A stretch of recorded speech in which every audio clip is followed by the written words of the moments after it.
Ramiro García de Dios, bona nit. Bona nit. Ramiro García de Dios es un jutge jubilado. ¿Ahora hace cuánto que se ha jubilado? El 3 de febrero del año 2018. Pero muchos años ejerciendo de juez. Desde 1987. Bastante. Y a usted le llaman el azote de la policía.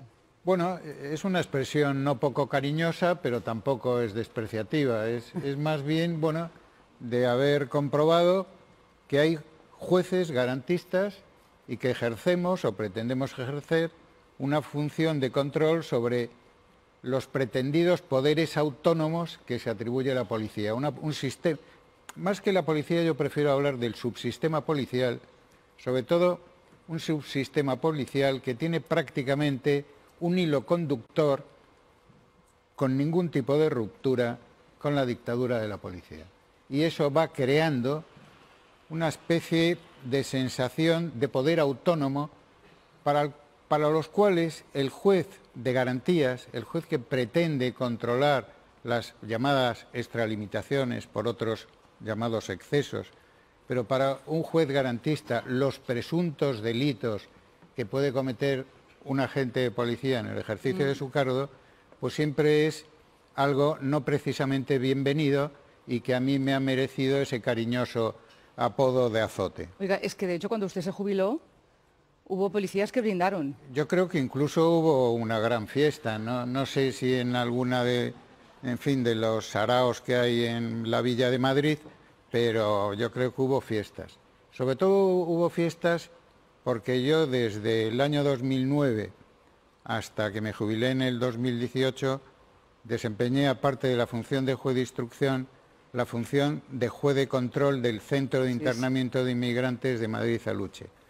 Y ahí yo entré en un espacio que llevaba desde el año 1986 sin ningún tipo de control. Era un auténtico islote sin derechos y, por lo tanto, el que allí apareciera un juez que efectivamente se tomó en serio su papel de juez de control y, por lo tanto, de garantizar los derechos de las personas internadas, por cierto, a través de una interpretación que hubo de hacerse, porque tampoco el sistema legislativo, cuando crea la figura del juez de control, nos deja mucho margen para poder controlar efectivamente. Por ejemplo, yo me planteé y hablé con compañeros y compañeras mías cerrar el CIE y efectivamente no tenía atribuciones legales para cerrarlo, si no lo hubiera cerrado.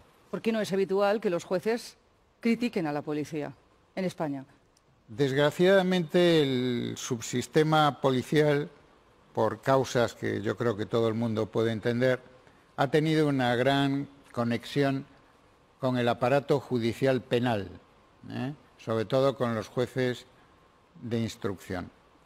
Algunos compañeros míos, no voy a nombrar a nadie porque además lo tienen escrito y no quiero dedicarme a hacer citas, hablaban utilizando el término siguiente: la fuerte relación promiscua entre la judicatura penal y el subsistema policial. Claro, yo creo que ese término promiscuo es altamente expresivo de lo que significa. Sí, sí. Estábamos escuchando a Paula. Paula ha estado 9 días en prisión y es una de las personas detenidas que ha salido, pues justamente hoy hemos podido escuchar lo que decía. Comentaba que la prisión, o sea, que se está utilizando la prisión para asustar a los manifestantes. ¿Está de acuerdo usted? No, vamos, yo no conozco el caso concreto y por lo tanto voy a decir en general, porque no conozco el caso concreto. Se está utilizando la prisión provisional no solo para amedrentar, sino también a modo de escarmiento y, sobre todo, por un efecto que es todavía, aunque opera más a largo plazo, que es el efecto desaliento. El efecto desaliento está muy estudiado, no hace falta que te manden a prisión. Si te mandan a prisión, el efecto desaliento se incrementa, porque claro, no todo el mundo en sus luchas por los derechos asume o está dispuesto a la prisión. La prisión es muy dura. Yo estuve en prisión un mes en los tiempos de la dictadura Y bueno, pues estuve un mes nada más. Pero claro, si estoy a lo mejor 1 año, 2 años, ya no digamos, si me llegan a condenar a 13 años, pues no le quiero decir la dureza de lo que supone la prisión. Yo he visto además, como juez de control del centro de internamiento, la dureza que supone estar 60 días como máximo. Lo que sufre la gente que no ha cometido ningún tipo de delito, simplemente llegan en unas pateras, los cogen y los mandan a los centros de internamiento después de haberse jugado la vida. Bueno, si lo pasamos a una ciudadana o a un ciudadano, a una joven que lucha por unos derechos y en una manifestación, bien por correr menos o bien por no hacer nada, porque esa es otra de lo que pasa. Yo, claro, en mi gran número de años he tenido multitud de atestados policiales que acabaron con personas detenidas 3 días en comisaría, 1 día en el juzgado y archivados prácticamente al día siguiente. Es decir, donde no había nada. ¿Por qué? Porque esa autonomía del Poder Judicial para la construcción de los atestados les permite una construcción, sobre todo por la técnica de, si usted coge un atestado y comparecen 4, los 4 que firman dicen lo mismo y después en el subsistema o sistema de la justicia penal de instrucción, esa complacencia, esa especie de compadreo, utilicemos un lenguaje sencillo para que todo el mundo nos entienda, hace que el policía tenga una especie de fe en lo que dice. Ya no es simplemente la famosa presunción de veracidad, que además en derecho penal bajo ningún concepto un policía testigo puede tener esa presunción de veracidad, bajo ningún concepto en un Estado democrático. Sin embargo, lo que he dicho antes de esa relación estrecha, esa relación de compadreo, seamos claros, entre la justicia penal de los jueces de instrucción, y hablo mayoritariamente porque efectivamente hay excepciones, Yo ya lo he dicho multitud de veces, la carrera judicial mayoritariamente es conservadora, hay un sector minoritario progresista, pero atención, hay también un sector minoritario neofascista o autoritario. Yo voy a poner el último ejemplo. El presidente del Tribunal Superior de Justicia de Castilla y León, señor Asunción, en su crítica tanto a la exhumación del genocida como a la ley de memoria histórica. Bueno, si usted lee lo que ha dicho, verá que ahí late un presidente de un Tribunal Superior de Justicia, no solo autoritario, sino neofascista o franquista. Oiga, esto que cuenta da mucho miedo, ¿eh? Lo que cuento es para estar preocupados por la deriva autoritaria que viene y la que va a venir. ¿Por qué? Pues porque están habiendo luchas serias, luchas pacíficas. Lo que más preocupa al sistema son las luchas pacíficas. El sistema está encantado si hay violencia, porque con todo el aparato ultrarrepresivo que tiene, puede sofocar esas violencias y además cargarse de razones. Lo que tiene pánico es a la protesta pacífica, a la protesta masiva pacífica constante y continuada. Ahí es donde saben que al final pierden. Porque esta no la pueden frenar. Esa es mi opinión. Claro. Pablo decía también o hablaba de pruebas manipuladas. ¿Es posible que la policía manipule pruebas para encausar a alguien? Desgraciadamente sí. Desgraciadamente sí. ¿Y esto los jueces lo saben cuando ocurre? El problema es la dificultad muchas veces para llegar a la conclusión de que la prueba es manipulada. Y pongo un ejemplo. Si traen al juzgado de instrucción a la persona detenida y dentro del atestado viene una bolsita con un pedrusco, yo no sé si el pedrusco efectivamente lo portaba esa persona, porque el pedrusco se lo pueden colocar como que lo llevaba esa persona. La persona a mí me dice que no llevaba, que esa persona estaba, que lo único es que no corrió lo suficiente y que resulta que le ha aparecido un pedrusco. ¿Qué pasa? Que fíjese lo que dije antes, va a haber la versión de esa sola persona y sin embargo 3 o 4 que firman el atestado con lo del pedrusco. Si tú no tienes una sana y prudente desconfianza frente al aparato policial, ¿qué es lo que cuela? La versión de los policías. Así de sencillo, yo no voy a engañar a nadie. Y no hay jueces que tengan, ¿cómo lo ha dicho esto usted? Aparte de usted que se la azote de la policía, y ahora entiendo por qué, no suele ocurrir, no suele ser habitual que el juez desconfíe de la policía. Exactamente, por todo lo que dije Sí. antes, ¿eh? Eso no quiere decir que no haya jueces que, como yo, han tenido una función de garantía y, por lo tanto, de control, de verificar la verdad o el acto falsario que puede contenerse en un atestado policial. Si un periodista estudiase los atestados policiales que a lo largo de mi vida he tenido, tanto en Bilbao como en Madrid, verán el lenguaje que utilizan no solo para sobredimensionar, sino para colocar a una persona que a lo mejor no ha hecho nada más que correr, atribuirle, por ejemplo, desórdenes públicos, etcétera, ¿no? Muchas veces con frases absolutamente valorativas, es decir, sin ser capaces de relatar un hecho concreto, ¿no? Por ejemplo, se enfrentó a nosotros de modo agresivo. Y claro, tú tienes al policía después, ¿me podría decir en qué consistió? Y va, tautológico, en modo agresivo, señoría.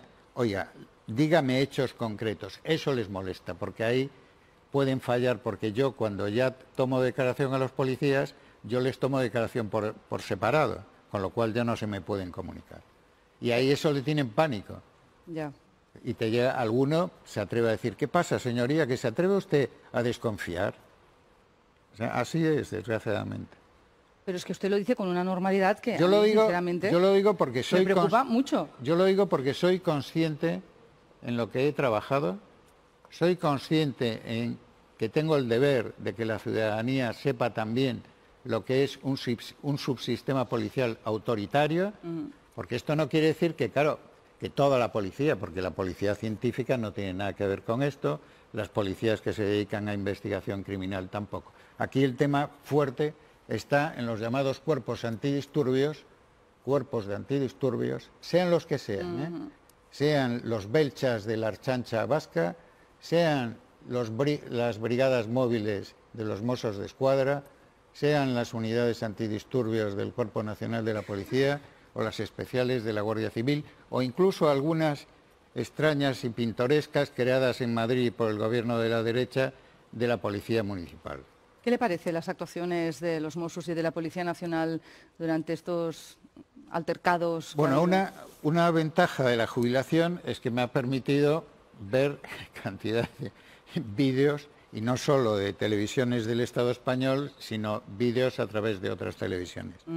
Y yo he visto, efectivamente, actos presuntamente delictivos.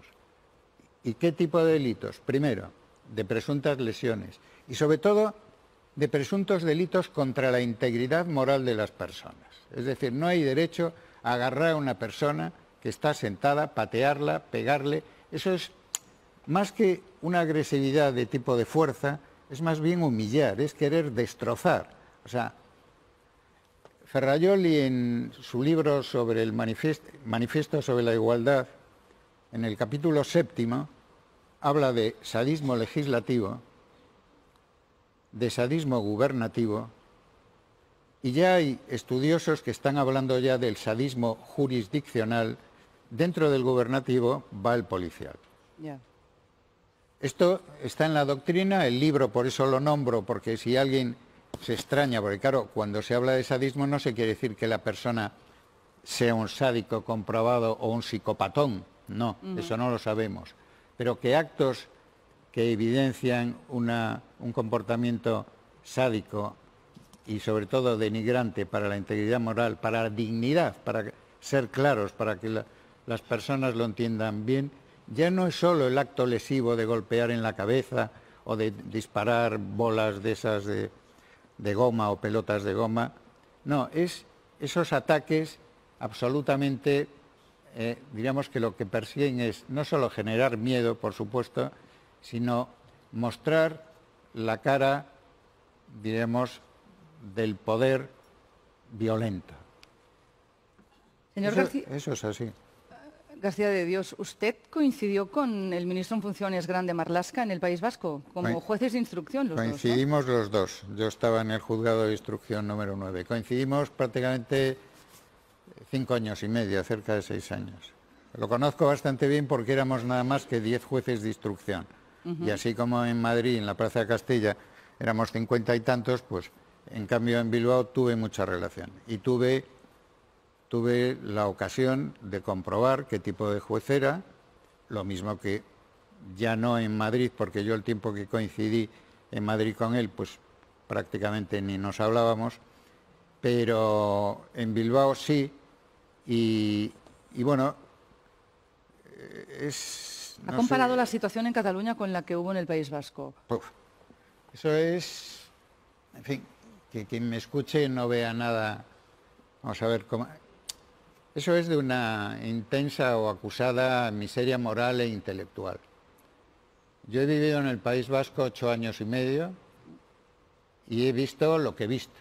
¿Qué pasa? Que el señor Grande Marlaska ha contado el número de contenedores, ha contado el número de piedras, ha contado el número de incendios. En el País Vasco, por ejemplo, se quemaban autobuses, se quemaban sedes de partidos políticos, se quemaban oficinas bancarias, etc. Y la lucha, claro, él, después de ver lo torpe de sus primeras declaraciones, intentó hacer un cambio diciendo que no quería referirse con eso en la comparación con la lucha armada de la organización terrorista ETA, ¿no? Bien, yo aquí no voy a decir una cosa que es la siguiente.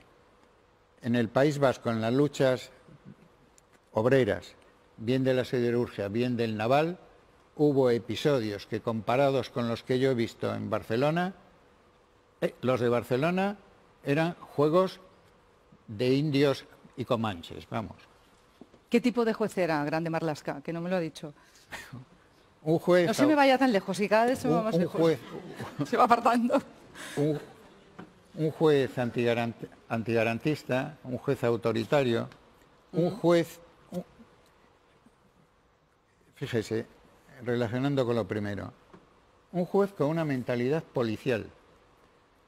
Esa mentalidad policial, cuando después él se va de juez de instrucción central a la Audiencia Nacional, lo hace tan bien en la colaboración, en la complacencia con el subsistema policial, que le dan medallas por todas las esquinas. Y eso le sirve para un ascenso meteórico dentro de la carrera judicial, que a su vez tiene una conexión muy fuerte con ser un juez muy querido por el subsistema policial y también por las organizaciones de víctimas de terrorismo. Esto hace que un juez mediocre, un juez autoritario, haya podido llegar a ser nombrado ministro. No me extraña que luego en Madrid no se hablaran, ¿eh? Yo ya lo he dicho. ¿Y de Carlos Lesmes? Bueno, Carlos Lesmes es el prototipo del príncipe del siglo XVI, ¿no? Es el típico, lo que llamamos en la carrera judicial, el juezón, ¿eh? ¿Y qué quiere decir? Bueno, pues que es un hombre al servicio del Estado. Y no, aquí no quiero decir que él sea una persona que en todas las actuaciones sea un prevaricador. Lo que sí quiero decir es que en multitud de actuaciones, los criterios de mérito y capacidad, por ejemplo, para los nombramientos, los ignora totalmente y opera al servicio de los partidos, porque el Consejo General del Poder Judicial está dominado y controlado por lo que en la teoría tanto Ferrajoli como otros autores denominan el sistema partitocrático. Entonces, claro, tú estás al servicio de uno o de los dos partidos, hoy por ti, mañana por el otro, nos intercambiamos los cromos, etc. Y ahí Lesmes ha contribuido, es decir, si el Consejo General del Poder Judicial y el sistema de Poder Judicial dentro de la opinión pública ya tiene cotas altas de falta de credibilidad, Lesmes y este Consejo han contribuido a degradarlo todavía más. Bueno, ya me queda preguntarle por Marchena, no sé si le conoce. Bueno, Marchena es también el clásico jurista del príncipe, es decir... Hay unos cuantos de estos ya, ¿eh? Es capaz de, a cualquier letra, pues ponerle aparente música jurídica. Por ejemplo, yo, estudiando la sentencia del proceso, no es leer, la he estudiado a fondo. Bueno, pues mire a la conclusión a la que llego en relación con lo que le dije antes. Es a la letra del OE, OE, OE, a por ellos, ponerle música jurídica. Yo creo que con esto he dicho todo. Fidel.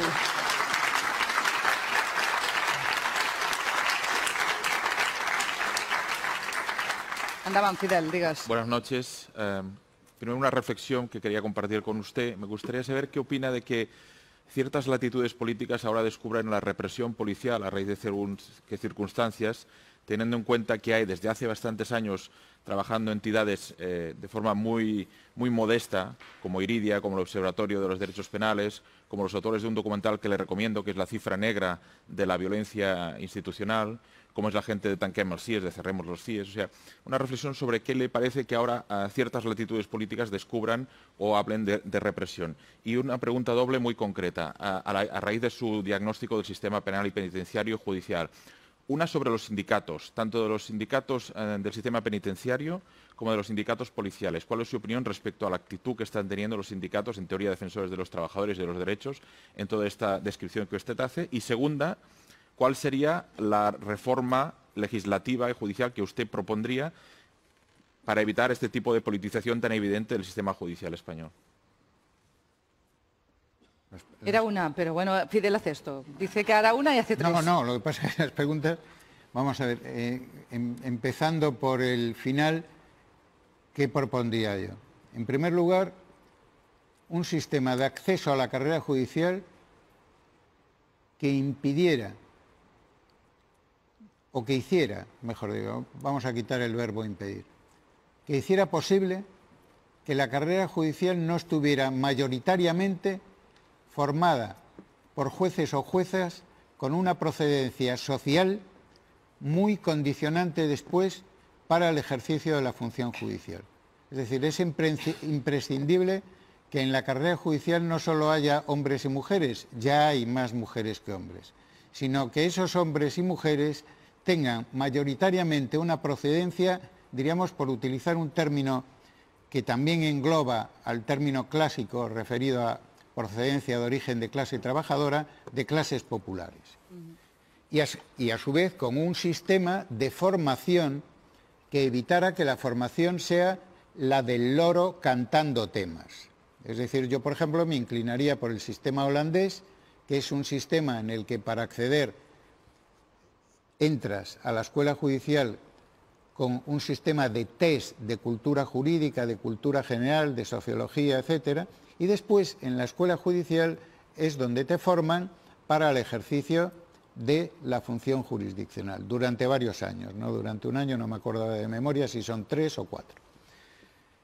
Bueno, esto sobre la pregunta sobre la modificación. Después añadiría otra cuestión, que es que dado este sistema de acceso, y por lo tanto conformado un cuerpo judicial con estas características plurales muy abiertas, sí propondría que la mayoría de los jueces y juezas que compusieran el Consejo General del Poder Judicial fueran elegidos una parte entre jueces, pero otra parte también entre ciudadanía.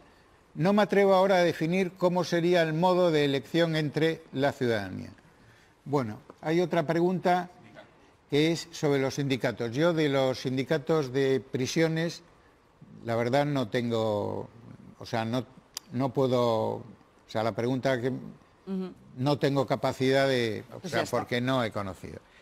No. Los sindicatos policiales. Los sindicatos policiales, en primer lugar, yo siempre he desterrado la palabra sindicato y prefiero hablar de cofradías policiales.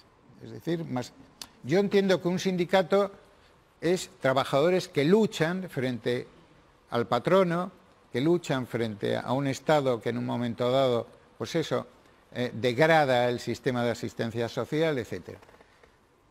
Por lo tanto, por favor, que no me digan a mí que se puede hablar de sindicatos. Pero bueno, existen nominalmente los llamados sindicatos.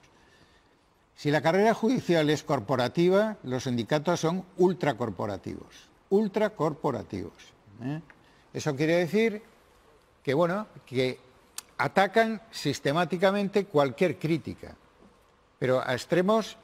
Por ejemplo, en Madrid acaban de archivar una causa, pero que han tenido a una concejala de Unidas Podemos, bueno, pues metida en un proceso penal por una mera crítica, que ni siquiera había dicho que los policías municipales hubieran golpeado al migrante mantero que corría, sino que decía que, bueno... Núria, et demanaré brevetat, sisplau, y a usted también, señor García de Dios, brevedad lo máximo posible. Absoluta. Venga. Buenas noches. Yo quería preguntarle, la sentencia del procés de sedición, ¿hasta qué punto limita los derechos de protesta? Por ejemplo, una persona que ahora quiere ir a frenar un desahucio, ¿tiene que tener en cuenta que la Guardia Civil o un fiscal la puede acusar de sedición?